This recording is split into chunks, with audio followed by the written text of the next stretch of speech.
tapo inga i le tua, si o tātou tataro, a nganga pa ia no mātou fisoso ni sini, mātou te mua i wala au le tua, whaatasi mei le tapo inga sa moe ni asu, le ia mana me umo mātou te tāpena, mo le whaasiri siri inga o lovi inga. O Yesu Keriso ua laila mātou talo, amen. O la tātou pese ua saunio. Le tomo e ua o mawai, o le aso fo unenei, o na mea lo falea, ia e tau si a lelei, na o e lelei ai,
o le tusi faitau mo le aso o lo mawalele mangilia tu sia Ioane o le mtau pa se furu mo le vanu o te faitau ina ina foi upu mai le foi upu mua e whaangata mai se furu mo le lua o whetare atu ia upu o na malio tuai leo Yesu mo na so i le tasi tu o le alia o ke tarono o iai le whanua o la tu o iai mauna so o i lofo i le me yuta, le na whaarataina o ia, o wana mali watu so iai Yesu whaatasi mauna so, o maua fo e yuta le au tangata tau, ma au na mai au o stau na siri ma wharaseio, o nā ruatu le o ia i le mea, ma sulu, ma moli, ma au penga. O sira fia fo Yesu me uma, o le a o ia te ia, o mani watu, ma whape atu ia te nato, o ai e tau te sa i lina, o nato fitali mai ia te ia, o Yesu le Nazareta, na fitara etu leo Yesu ia te nato, o aure nei, o tu tu whaatasi foi mai la tō o iuta, lena whaarataina ia, o whape atu Iesu da te la tō. O aure nei, o na tō mōri ai leo i la tō, o pā u foi le ele, o na toi whisiri atu leo Iesu da te la tō, o ai e tau te sa irina, o whai mai la tō, o Iesu le Nasaret, o na tari atu leo Iesu, o uman o whai atu ia te o tō o aure nei, o le nei a whai tau te sa iri mai a te au, tō pe ia i la tō nei, i la tō wō, ina ia tau nu ai le upu na ia whapea tuai, o i la tō na e whoai mai a te au, e le i whano so la tō e tō tasi. O Simona Peteru foi o iai le pelu, o se i eia, ma te iai le au au nā le o stauranga sidi. O tipi e searon taninga tau matau, o ma liko le ngō le au au na. Mana whetare atu leo Iesu ia Peteru, i nā suru i rau pelu i lona whamoenga, o te le inu e le ipu, wa au mai i a tau e lo tamā. O na pu e atu lea e le au, maro nā tu tai tai, ma au na ai utaia i a Iesu, ma noa noa i a te ia. Whamui o mere nganga le tua na whingo whaitawina, o le nei aso. Ao le au tū tā ua o lo i ai more, whaasinonga ratu si whaitau aso o lo whape mai, o le malanga a yuta, o le malanga a yuta. O le malanga a yuta, i le taimi o le whaasinonga o Iesu, o se mea e matua fua lili. O se fuanga ua matua tō whaatasi ai le loto o yuta, ma le au tau a yutaia, o e ua o ratu, au mea whaatasi e pu e ia te ia, ina ia whasiotia.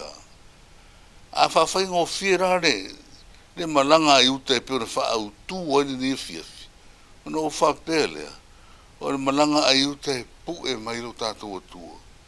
O le malanga a yuta e pu e mai Iesu, ma tu i nātu i limo le fili. Ina ia whataunu ina le whamoe moe o Iesu Keriso. Peo na whetalai, i lona au so o te le inu e i le ipu au mai au, e ia te au e lotama. O te le inu e i le ipu au mai e te au e lotama. O le ale ipu. O le ipu e maliu i sa tauro. O le ipu na sau e whaira na tongi ola ina ia mai a hea. O ala i o leo sau nia i le atua. E ala mai a iuta, leo whai mananga mai ma le au so. Peo stasi o so o roa lofa moni. Ai le ai. Le ese ma mauro na manatu wha so manatu wha pito. Manatu wha le larolangi. O manatu i tupe na to tongi nai o ia e tangata e lea no lotu i utaia ai maisi o filio le sa tauru filio Keriso leo au mea whaatasi ma o whaatasi le rato malanga mai uta se ia tau nuu le wha moe o uta na tau nuu rawa leo whaatau nuina i le fiafi leo wa leo o pue le ri o le wha aola ma watu o noa ia te ia o le a whai e i whaamisinonga le ami o tonu, ma le i unga le ami o tonu, ma o le i unga na a le atua, na whaataunu uina i lana ami o tonu mo Iesu Keriso, o ia o le tongi ola, o le lalolangi. O ia o inga tonu na o malanga a iuta, ina ia whaataunu mea tonu uma le atua, peo na fola mo rona tari pa ia o Iesu Keriso. Samo ai, e ao lava ina, ti ngā o tātou loto, pe ao tātou mawhau i nei au wala. So ia tātou te whawhau, e whātou i laloro tātou atua. O mea uma e whau e se tangata, o mea uma na o whawhau e whātou i lalo ai. Lea nganga o le ami o tonu si o tātou atunu. Ave e se ia, tātou sawa vali ma le ami o tonu, i ne tau sanga fau. O tātou au lia i lona anofa. Ono Iesu. Amen. Tātou te tālo. Lea tua lo whae lo mātou tama. O lau rawa fio le sulu o le maramana. Sulu i ai o mātou vai. mātou te sāwa vali ai lau ami o tonu. Aua nei peo le sa vali ai uta. I lana malanga o le sa vali re tangata ua ia te ia le ami o tonu. O whau whaunga leanga e whau ai mea siri e ti nei ai le alofa o ke riso marana tara le lei. Mātou te tāro le tuai e whamanu ia mai le whainga malanga sa mōre nei tau sanga. Ia tonu o mātou o wale ia whaia la wami o tonu ma mea umai manuia aisi o mātou o tonu tau atiae. Aro whangia nai o mātou te itai. Lau o na pāne mia ma le kāpeneta ia e maise fōre lango sua i rei tua ngai ma le pāne mene atoa. Ia whamanuia mai lava lau o fio wa aenga ta itasi uma o ngā rurua mo le manuia o si o mātou o tonu. Ia iei le tumu ato o toa ma le nganga o mea tonu uma e whātonu wholau ai ana tō whai unga mo whamasilonga ina ia tonu me uma mātou te whai mo Samoa. Arofa ngia nuta itasi o si o mātou o tonu nei ai maise o nai o mātou usua maro o mātou whātasi mo mafuta mau au are tau mo whainga mare atina e ina si o mātou o tunu. Whamanuia i rātou ma o rātou a inga ai maise o rātou o tunu. Whamanuia o fui sa moro whaafonga mau mai le ngata o sose Tafa of Pacifica ia o tunu e mau ia manuia i rātou uma i lo lofa.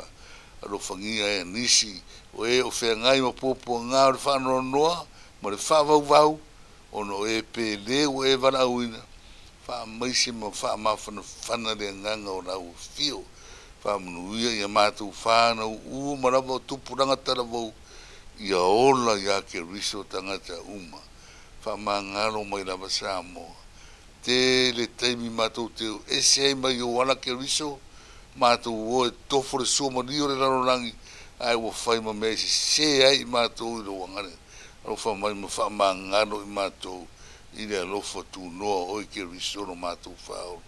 Whamnui o whai lau o whai ngaro wenga nei, pe o na mātou whatasi, ia i le alofa i teita ina i o rātou tiu te matamu whai, ia o wana utara le nei a wha ato o toa, mō le tunu mai o wha whonga ma mao mai.